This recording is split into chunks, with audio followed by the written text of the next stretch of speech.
আসসালামু আলাইকুম বন্ধুরা। তো আজকে চলে এলাম চতুর্থ পর্যায়ের বিজ্ঞপ্তির যে কিছু সমস্যা রয়েছে তোমাদের সেই সমস্যাসমূহের প্রশ্নের উত্তর দিতে। তো ভিডিও বানাতে পারি নাই, এজন্য দুঃখিত। যারা ভিডিওটি দেখছে অবশ্যই স্ক্রিনটি বড় করে নেবেন। এখানে এক ভাই বলেছে যারা নিশ্চয়ন করেছেন কিন্তু ভর্তি হন নাই, অ্যাডমিট কার্ড আর রেজিস্ট্রেশন কার্ডের ফটোকপি জাস্ট এই ২ টা নিয়ে সরাসরি বোর্ডে চলে যান। তো যিনি কমেন্ট করেছেন এটা, তাকে আমি ধন্যবাদ জানাই। এখানে বলছে যে সরাসরি বোর্ডে চলে যান, কোনো টাকা পয়সা লাগে না। বোর্ডে জমা দিয়ে আসার ১ ঘন্টার মধ্যে ভর্তি বাতিল হয়ে যাবে। তখন চতুর্থ পর্যায়ের আবেদন করতে পারবেন। আমরা সকলেই জানি চতুর্থ পর্যায়ের আবেদন ১১ তারিখ থেকে ১৪ তারিখের মধ্যে করতে হবে। আজকে ১২ তারিখ। তো যারা এখনো আবেদন করতে পারে নাই, আমি প্রথমে বলেছিলাম যে ভর্তির তারিখ যদি চতুর্থ পর্যায়ের আবেদনের জন্য যদি ১ দিন দেয়, তাহলে আ সেক্ষেত্রে তাহলে এই জিনিসটা এমন হবে যে আ ১ দিন এই নিশ্চয়ন বাতিলের জন্য কোনো আবেদন করতে হতো না যদি ১ দিন দিত। কারণ সেক্ষেত্রে শিক্ষার্থীসমূহ বোর্ডে গিয়ে ক্যানসেল করতে, আবেদন করতে অনেক সময়ের সাপেক্ষের ব্যাপার। এবার যেহেতু এখানে ৩ দিন সময় দিয়েছে, ১১ তারিখ, ১২ তারিখ, ১৩ তারিখ, ১৪ তারিখ, ৪ দিন সময় দিয়েছে। তো এইজন্যই এই প্রক্রিয়াটা হলো এবার। তো যারা এখনো ভর্তি হননি তাদেরকে এট ফার্স্ট এই কাজটি করতে হবে। এবং চতুর্থ পর্যায়ের নিশ্চয়নের জন্য যারা আবেদন করতে পারছে না, তাদের এই একটাই উপায় যে তাদেরকে বোর্ডে যেতে হবে। বোর্ডে গিয়ে নিশ্চয়ন বাতিল করতে হবে। বাতিল করে কাগজপাতি জমা দিলে কিন্তু কিছুক্ষণের মধ্যেই তারা ১ ঘন্টা হোক বা ১.৫ ঘন্টা হোক, এই কিছুক্ষণের মধ্যেই তোমার এই অপশনটা চলে যাবে। তুমি যে আবেদন করবে সেই অপশনটা আর থাকবে না। তখন তুমি চতুর্থ পর্যায়ের আবেদন করতে পারবে। চতুর্থ পর্যায়ের আবেদন খুবই সহজ।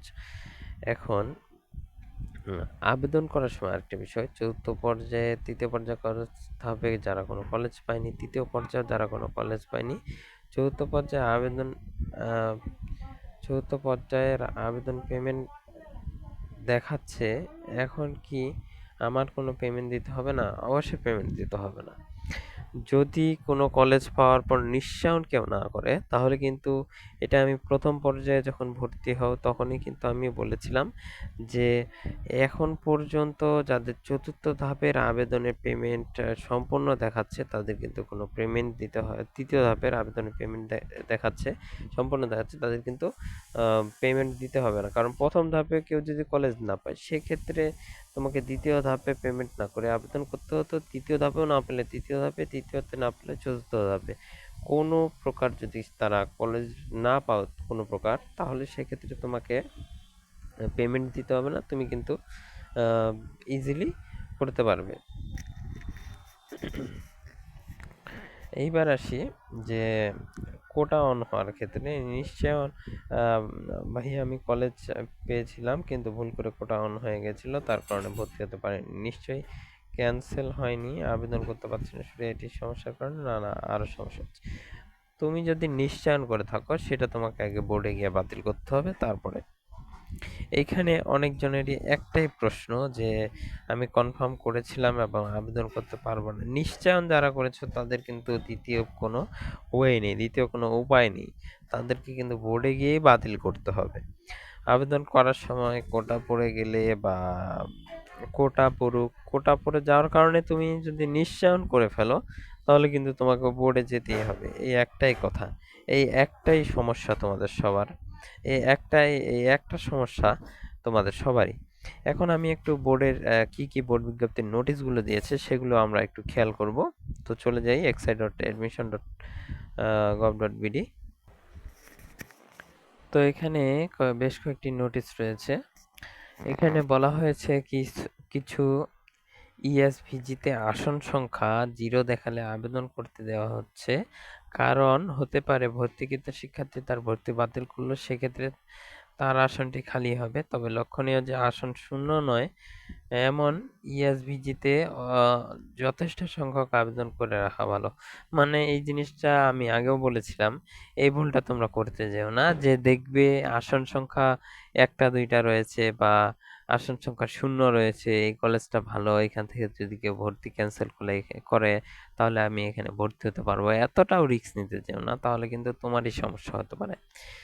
এবার এখানে 2024-25 শিক্ষাবর্ষে চতুর্থ পর্যায়ে যারা আবেদন ও নিশ্চয়নের ফি কেবলমাত্র বিকাশের মাধ্যমে পরিশোধ করা যাবে। এটা কিন্তু খুবই ইজি।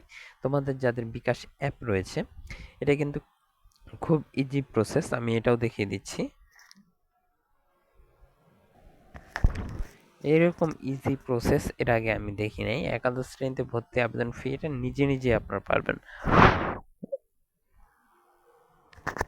একটু জুম করে নিই। এখানে প্রথমত এডুকেশন বিকাশ অ্যাপে গিয়ে বিকাশ অ্যাপে যেতে হবে, গিয়ে কিন্তু এডুকেশন ফি এই অপশনটা কিন্তু সকলের রয়েছে। এডুকেশন ফিতে যেতে হবে।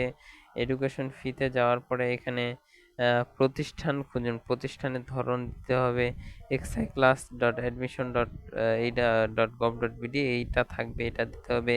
তারপরে বোর্ডের নাম দিতে হবে, পাশের বছর দিতে হবে, রোল নম্বর এবং মোবাইল নম্বর। পে করতে এগিয়ে যান। তারপরে কিন্তু এখানে আমরা জানি বরাবরের মতো এখানে 150 টাকা কাটবে।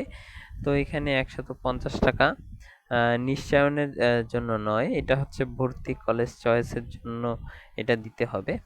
এরপরে যখন নিশ্চয়ন করবে তোমরা, যখন তোমাদের রেজাল্ট দেবে, তারপরে কিন্তু তোমরা সেখান থেকেই কিন্তু বিকাশের মাধ্যমে কিন্তু তোমরা সেখানে পেমেন্টটা করতে পারবে।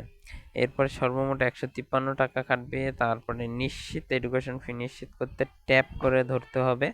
ট্যাপ করে ধরার পরেই কিন্তু পেমেন্টটা সম্পন্ন হয়ে যাবে। তো পেমেন্টটা সম্পন্ন হওয়ার পরে এখানে বিল ইনফোতে গিয়ে বিল ইনফোটা দেখতে পারো, এবং এখান থেকেই কিন্তু পেমেন্ট সহ সকল ধরনের নিশ্চয়নের ফিও এখান থেকে দেওয়া যাবে। তো খুবই সহজ ইজি মেথডে, যেহেতু প্রথম থেকে তোমরা দেখে আসছো কিভাবে কলেজ আবেদন করে প্রথমবার, দ্বিতীয়বার, তৃতীয়বার, এবার কিন্তু একদম লাস্ট বার। তোমাদের উপরে একটাই সাজেশন দিয়েছিলাম এর আগে আমি, যে যখনই তোমরা কোনো কলেজে আবেদন করছো একটু ভেবেচিন্তে করবে কোন কলেজে, এবার কিন্তু শেষ সুযোগ, তাই একটু ভেবেচিন্তে আবেদন করবে। 5টা হোক 10টা হোক, জয়টাই চয়েস দাও, একটু ভেবেচিন্তে চয়েস দিতে হবে, তাহলেই কিন্তু তুমি কলেজ পাওয়ার সম্ভাবনা তোমার অধিক রয়েছে। তো এই ছিল বন্ধুরা আজকের ভিডিওতে। তো যারা ভিডিওটি দেখলো অবশ্যই ভিডিওটি তোমার বন্ধুদের মাঝে শেয়ার করে দেবে, যাতে তাদেরও উপকার হয়। তো সকলে ভালো থাকবে, সুস্থ থাকবে। আসসালামু আলাইকুম।